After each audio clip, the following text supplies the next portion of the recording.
On this video, we're going to talk about when the concept of no contact is not helpful. Stay tuned.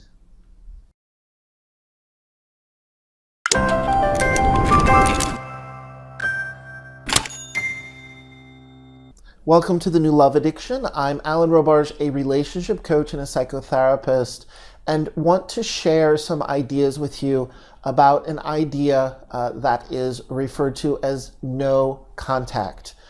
No contact is very clearly what the words imply. It has to do with not pursuing an ex-partner, not engaging with an ex-partner, not trying to get back together. It could also mean that the partner is pursuing you. And so there would be invitations through text, through showing up at your work, through stopping over at your home, wanting you to engage back and to perhaps return to being in relationship. And potentially, if it was a not so successful relationship, this could just be another round or another chapter of suffering and struggle and tension. And then ultimately, days later or weeks later, you're right back where you started in needing to end, and yet the struggle to end. And that is very much, this phrase, the struggle to end, is the purpose of no contact. For any number of reasons, a person can be challenged to end a relationship skillfully and to have clear boundaries and to be able to say their goodbyes, perhaps clear the air, say their piece, and then walk away. It's this inability to walk away that there is a need for no contact. So it certainly is important. It's certainly a rather viable, legitimate approach, and many people need to use it. Now, specifically, people need to use it who are either still in or coming out of abusive relationships. And this abuse could be physical, could be sexual, could be emotional. It could be being in a domestic violence situation where there's a lot of manipulation, a lot of crazy making, a lot of confusion. And there's also confusion around allegiance and love. People often say, but I love him, but I love her. And that confuses our ability to have a clear boundary and create an ending. So in those instances, this idea of no contact was created, and to have a very clear direction, a clear boundary, and a clear plan to say, don't confuse yourself with some crazy ideas about returning to a relationship that you know has ended, that you know is not good for you, and that you know that the other person is not the right partner for you.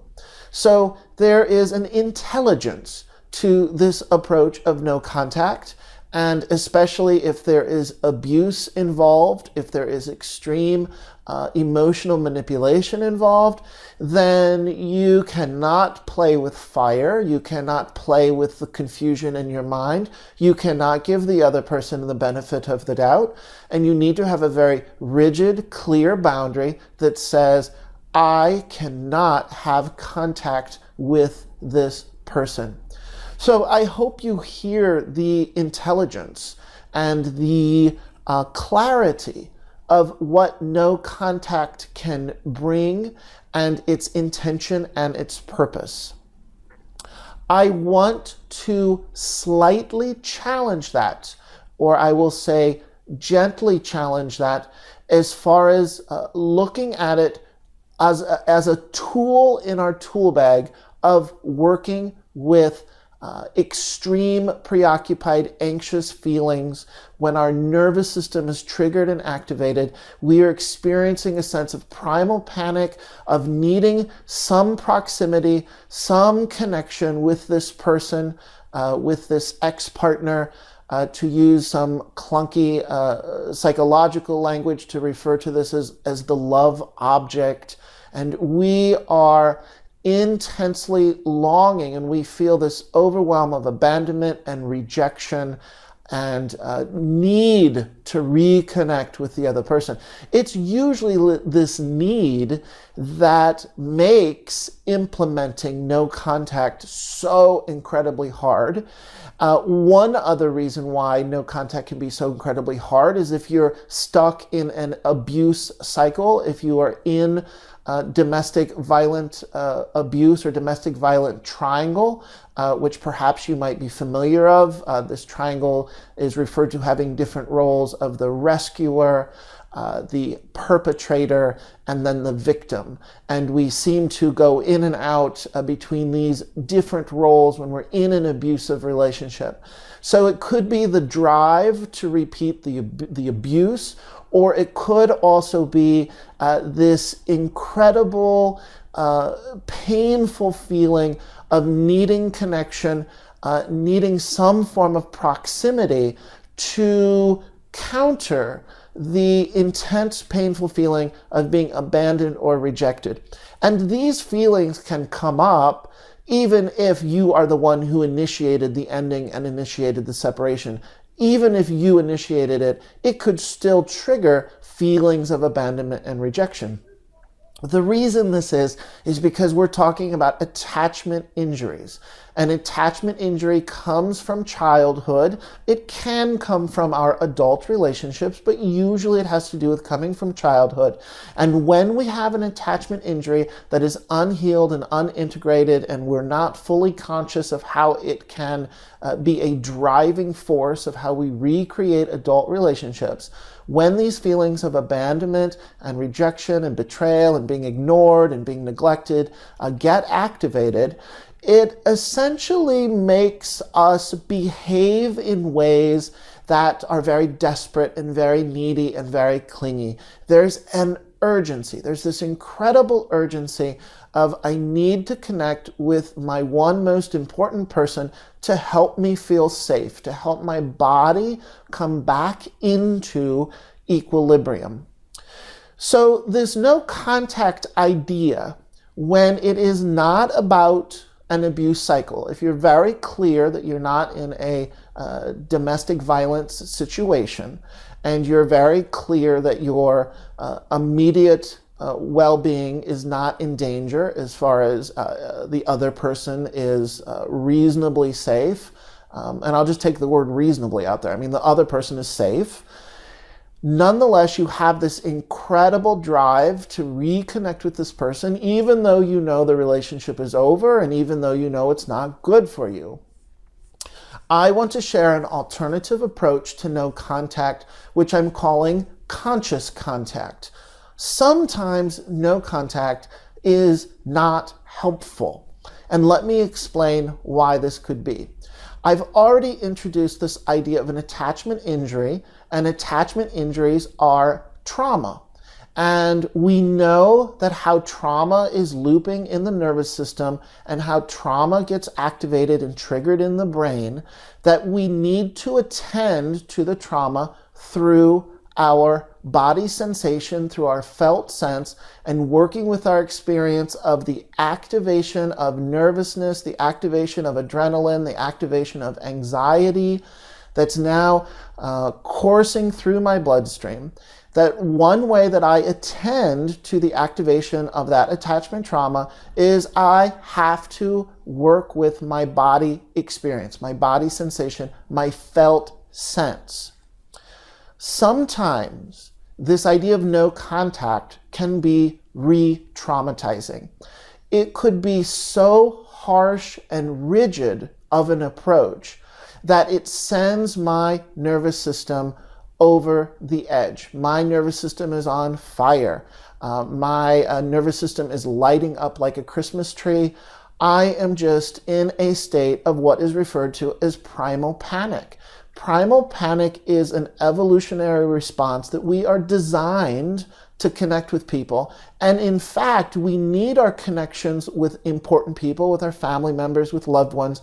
We need those connections for survival. And if you could imagine back in the day, working in fields, working if you were in agriculture, if you're working on a farm, and let's just say that there's a saber-toothed tiger wandering around, you would need the other people in proximity to you to share, looking into each other's eyes, to constantly know, is my person here? Is my person, am I safe? Are you safe? We're both safe. And there's this ability to calm ourselves down when we know that we're connected. Well, for someone who suffers from an attachment injury that plays out as an attachment trauma, that same evolutionary system of needing some proximity and connection to feel safe gets activated and goes into overdrive. And when it is in overdrive, that is what we call primal panic. So this is important to know, that we have to work with the nervous system in the brain. We have to work with the neurobiology of our being and understand our evolutionary system, the attachment system, as opposed to working against it. And this is the seed that I'm planting. This is the information that I want to share. Sometimes the no contact approach is working against your own neurobiology. It can be setting up a rather rigid, harsh, extreme, impossible boundary or dictate that will send your nervous system into primal panic. This actually can be re-traumatizing. So do you hear the unhelpfulness of that? It's that no contact is founded on a very clear principle of being helpful. The whole purpose of no contact is to be helpful. However, if it's going to light up your nervous system in such a way that now you are in a heightened state of panic, a heightened state of primal panic, that actually is going against the whole intention of employing no contact rules for being helpful. It's not very helpful. Sometimes we need to be intelligent, we need to be mindful, and we need to have a conscious approach to attending to the nervous system and essentially giving the nervous system what we need, but we need to consciously and mindfully not confuse ourselves about those behaviors that are going to court confusion. And what I mean by those behaviors, I mean actually contacting your ex-partner. And we usually do this in not so direct ways. We usually do this in not so mature ways. And what this means is this is the kind of behavior like driving by an ex-partner's home unannounced. The ex-partner does not know that you are driving up and down his or her street. It could mean sending a text even though you know that this could be not well received from to the ex-partner. That you might also know that the ex-partner will not respond, which can feel painful after you send the text. It could also be writing a letter and needing to show up and drop the letter off in person. There's like this real urgency that says, no, I have to give the letter now. I have to give the letter in person. Also keep in mind a number of these behaviors, especially that example of just showing up and giving someone a letter, that's a boundary violation. You're also violating the ex-partner's space and home, and just showing up unannounced is not very supportive of the other person. However, I am acknowledging that sometimes when we are triggered in this attachment trauma, we do things like this. And I want to underscore and focus on the goodness of doing these things. Now, everything has a wisdom aspect and a neurotic aspect. So the neurotic aspect of these types of behaviors, if it fuels more confusion, if it fuels more intense longing and abandonment and rejection, then you're not doing it in such a way that you're able to consciously apply such a connection to your favor or in benefit of your own healing.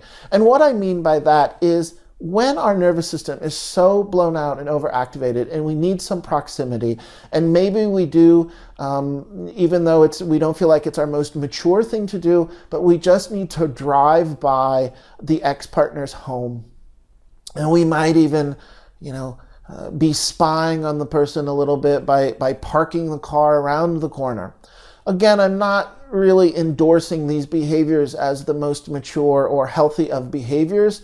I'm hoping that as I say this, each person knows the line and the boundary of when this is extremely inappropriate and when this also just might be a minimal, subtle way of trying to connect with an ex-partner. There's certainly some gray area here with regards to if you would identify this as stalking, and when is this actually a violation and something not to continue to pursue. But for the sake of this video and for the sake of what I'm sharing, let's assume that you do this once or twice and you get it out of your system and you're done. I'm focusing on saying to do this once or twice can be of benefit to your nervous system. Because sometimes just the act of knowing that the other person exists by seeing their car in their driveway, the brain has a way of finding comfort in, oh good, this person is still here in this world, this person still exists. There's a normalcy to seeing the car in the driveway. It affirms this person's routine. And in doing so, we are able to calm down our nervous system so that the level of activation of the attachment trauma is not so wildly extreme. We have effectively activated other brain chemical responses and other hormones have been released in our nervous system that allow us to now come down off the edge of the intense primal panic and begin to work with the grief and the reality that this relationship is over. So I am not suggesting do this at all if you are going to confuse yourself about what this activity means. If driving by a partner's home means that you invest in a narrative and you start telling yourself the story that you actually think you should get back together, that now that you drove by, now you need to up the ante and actually knock on the door and stop by and try to have a chat. If you do not have any of those boundaries, then I'm not suggesting that you do this at all.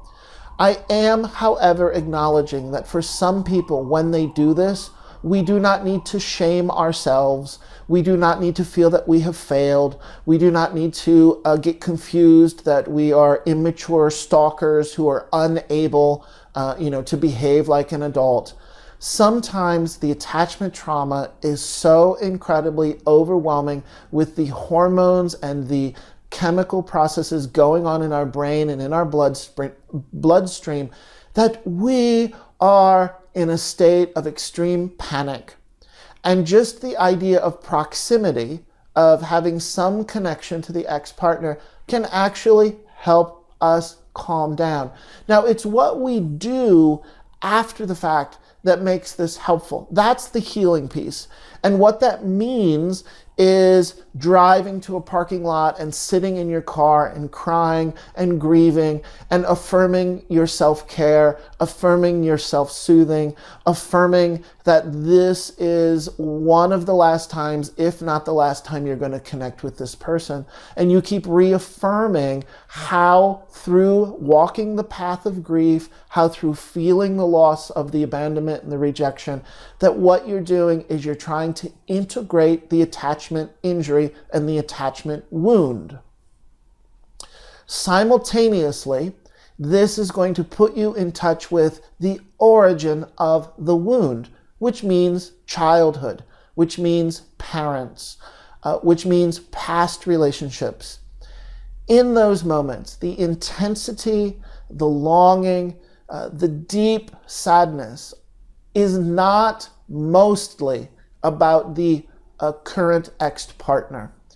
Yes, of course, there is going to be legitimate grief. Yes, of course, there is some sadness related to the loss of this relationship.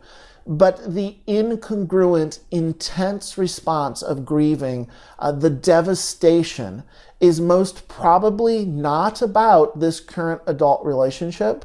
This is grief energy. This is sadness.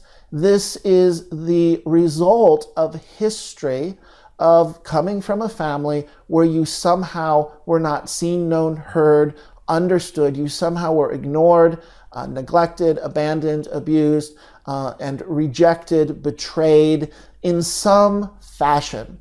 And we begin to look at this incongruency. There's just this incredible imbalance between the reality of the intensity of losing this one current relationship from our history of having been challenged to have sustainable, meaningful, secure relations with our family members and with our parents. I hope that this is helpful. This content is a bit controversial because there are just so many instances where we can confuse ourselves and attempt to employ a kind of conscious contact when in fact we're actually just lying to ourselves. It's so easy to be in denial about our intention. So if you are remotely confused about your intention in doing this, then I would err on the side to say practice the no contact approach. However, sometimes when your nervous system is blown out, you might need to consider as a tool, as a kind of limited response to employ conscious contact. Lastly, to repeat the same point I made twice, there is no confusion here about what I'm talking about if you are in a domestic violence situation, if there is extreme emotional manipulative abuse happening in your relationship, then I support, I endorse fully, let's practice no contact. So I wanted to just repeat that one last time. I hope this is helpful. The overall intention is to give us a framework of how to work with the nervous system and begin to understand the nature of trauma mind and working with trauma energy. And every so often, when the no contact approach is uninformed about working with trauma and working with the nervous system, it could actually do more damage than it's intended. And as I've already said, overall, the purpose is intended to be helpful. Thank you so much for watching this video. If you like this content and want to explore it more, there is a Facebook group online called The New Love Addiction, and I will put the URL here.